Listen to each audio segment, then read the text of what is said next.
Всем привет! Это Ярослава. Это канал для тех, кто изучает русский язык. И в этих традиционных видео мы с вами просто разговариваем. Я рассказываю, как прошел мой месяц или 2 месяца. Вы рассказываете, как были ваши дела. И, в общем, не все время нужно учить русский язык, правильно? Иногда на нем нужно говорить. Так вот, это мы будем делать с вами сегодня. О чем я расскажу в этом видео? Ну, наверное, вы уже видели обложку этого видео. Я вышла замуж. Все, я вышла замуж. И поэтому я сегодня буду рассказывать про это и про мои другие планы, что я делала. Я пью зеленый чай. Кстати, если вы не знаете, то эти видео такие спонтанные. Я их не планирую.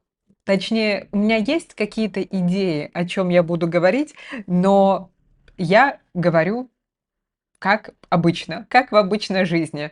Я говорю так, как если бы я говорила со своими друзьями и рассказывала бы своим друзьям о своей жизни. Поэтому здесь есть субтитры, потому что не всегда понятно, что я хочу сказать. Так вот, дорогие мои друзья, всем спасибо за поздравления. Я думаю, что в комментариях вы будете меня поздравлять, и я сразу говорю спасибо большое. Да, вот это мое кольцо. Мгм. Мне кажется, очень элегантное, очень изящно. Я Мне очень нравится. Кстати, вы знаете, как по-русски называются пальцы? А давайте я вам скажу, почему нет. Это большой палец. И, кстати, вы можете поставить этому видео большой палец вверх, если вам нравится это видео, и подписаться на канал тоже полезно. Так вот, большой палец, указательный палец. Указательный палец указывает. И, например, есть указательное местоимение. Тот — это указательное местоимение.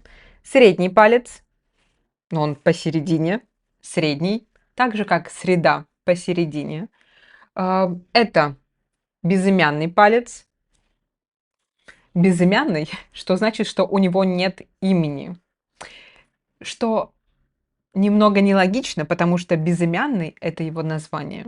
В разных культурах у безымянного пальца есть такая мистическая функция, можно так сказать. Например, в каких-то культурах мешают лекарства, какие-то волшебные зелья безымянным пальцем.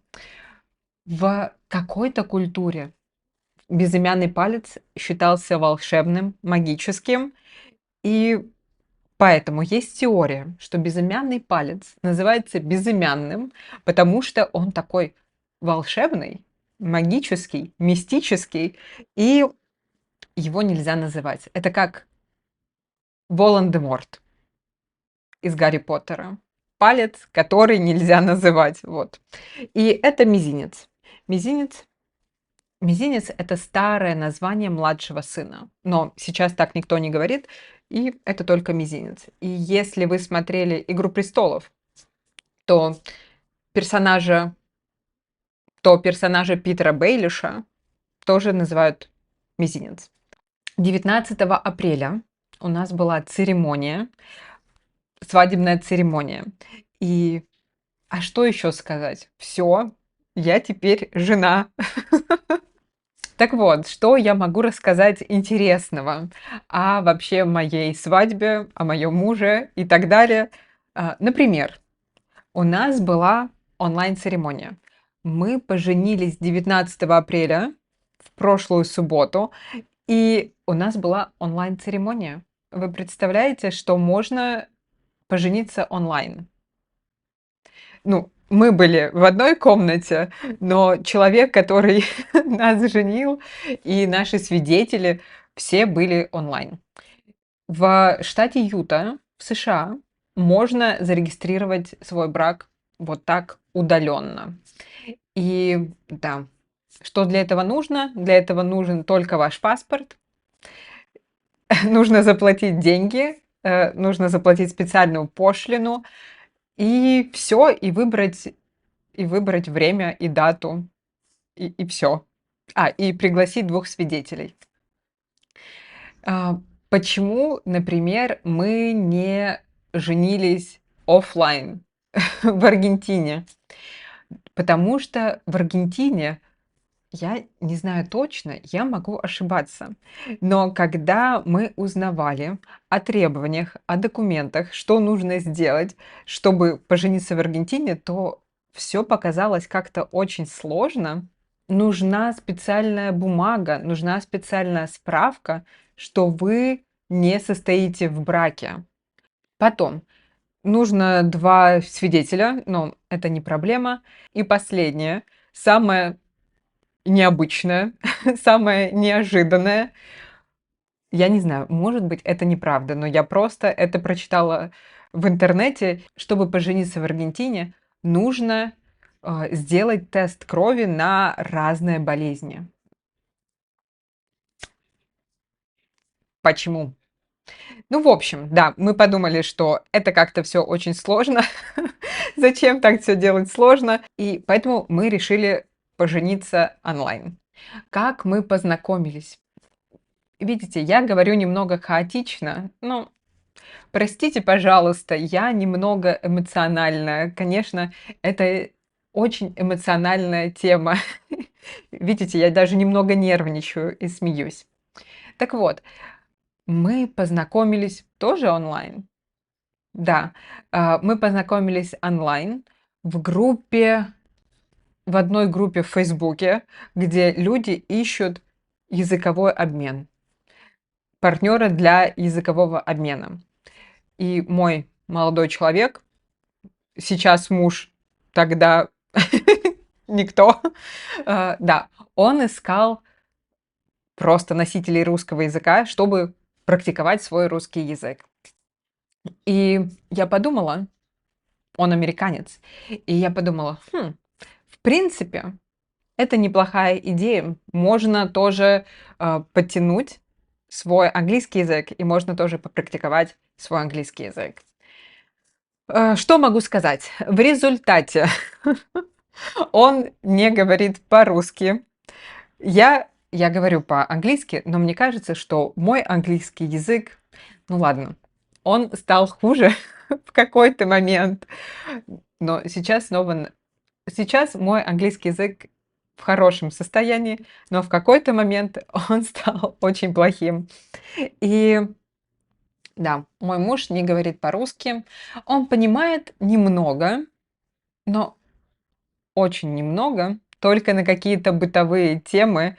И, в принципе, это все. Так что можно сказать, что я сапожник без сапог. Это еще одно интересное выражение. Сапожник без сапог — это человек, который, ну, что-то делает для других, но у него самого этого нет. Для себя он это не может сделать.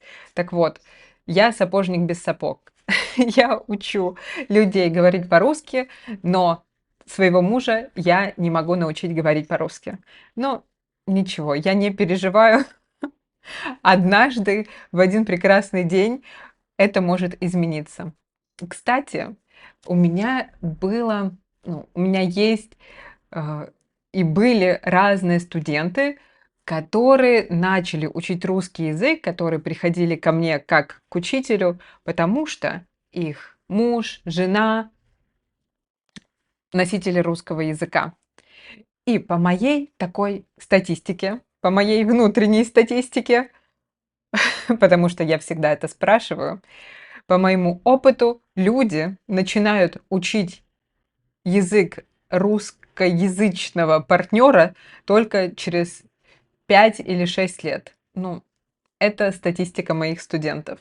Поэтому время есть, я не расстраиваюсь. Что еще я могу интересного рассказать? Ну, например, мой муж играет в шахматы хуже меня.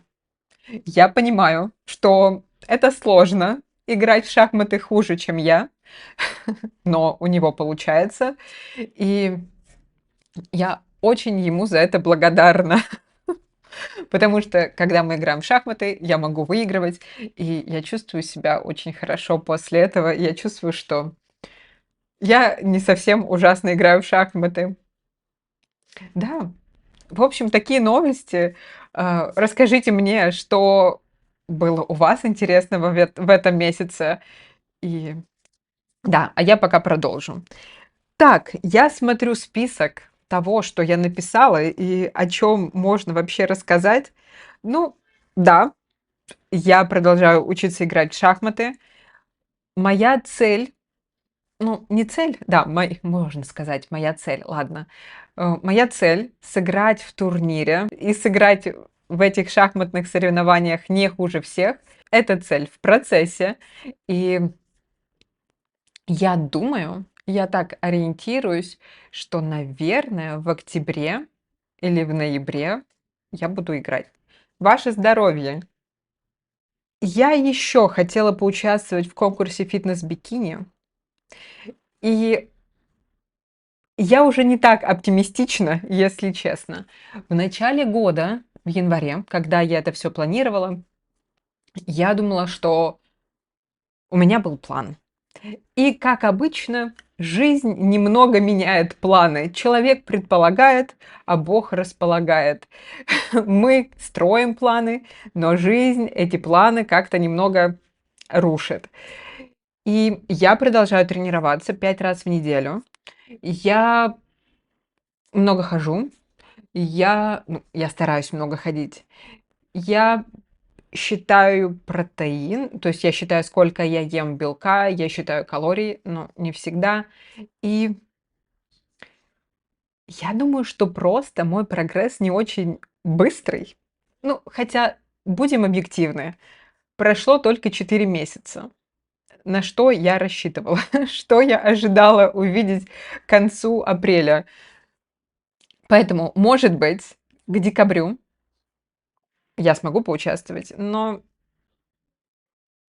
ладно, ладно, все, буду участвовать. Я продолжаю тренироваться и все делать. Потом, по работе мы делаем видео плюс-минус регулярно. Вы согласны? Напишите, какие видео вы хотите видеть чаще. Я сделала новый формат, где мы пишем длинные-длинные предложения. Как вам? Нравится, не нравится? Я спрашивала у вас о PDF-файлах. Пользуетесь вы или не пользуетесь? Кстати, много людей написали, что пользуются, поэтому мы будем продолжать их делать. И что еще? Да, в общем, напишите, что вам интересно, и я с радостью буду это делать. Вот.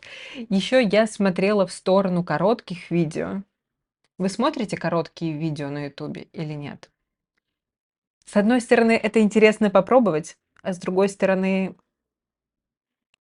надо это, не надо, не знаю. По спринтам. Ой, ну они, конечно, цветут и пахнут. Я очень рада, как там все получается. И спринты, если вы не знаете, это моя программа для студентов, для изучающих русский язык. Каждый месяц, каждый спринт мы берем новую тему. В апреле мы брали историю. В апреле мы говорим об истории. Вся информация в описании. Новый спринт. Я придумала крутую тему, очень классную тему. Поэтому, если вам интересно учиться со мной, ссылка в описании. И последнее. О чем еще я могу вам рассказать? Я закончила читать Ветхий Завет. Точнее, я его не дочитала. Сколько прочитала я книг? А сейчас я даже вам скажу. Сейчас я скажу. Так вот, я прочитала все 5 книг Моисея. Бытие, Исход, Левит, Числа, Второзаконие, Иисуса Навина, Судьи, Руфь, 4 книги царств прочитала, 2 паралипоменон, 2 паралипоменон. А как ударение? В общем, это я тоже начала читать, но потом я уже устала. Мне кажется, что там слишком много персонажей. Ну, кстати, я сейчас смотрю, и следующие вот псалмы Давида, притчи Соломоновы. Может быть, это будет интереснее, но вот этот Паралипоменон я уже устала читать, потому что там столько информации про кто чей ребенок и кто как нарушил Слово Божье, что я подумала: ладно, наверное, можно на этом остановиться и начать читать Новый Завет. Поэтому я сейчас начала читать Новый Завет, и я не хочу никого обидеть, но мне кажется, Новый Завет читается гораздо интереснее. И в прошлом году я смотрела интересный курс об истории религий, вообще об истории всех религий и об истории христианства в том числе.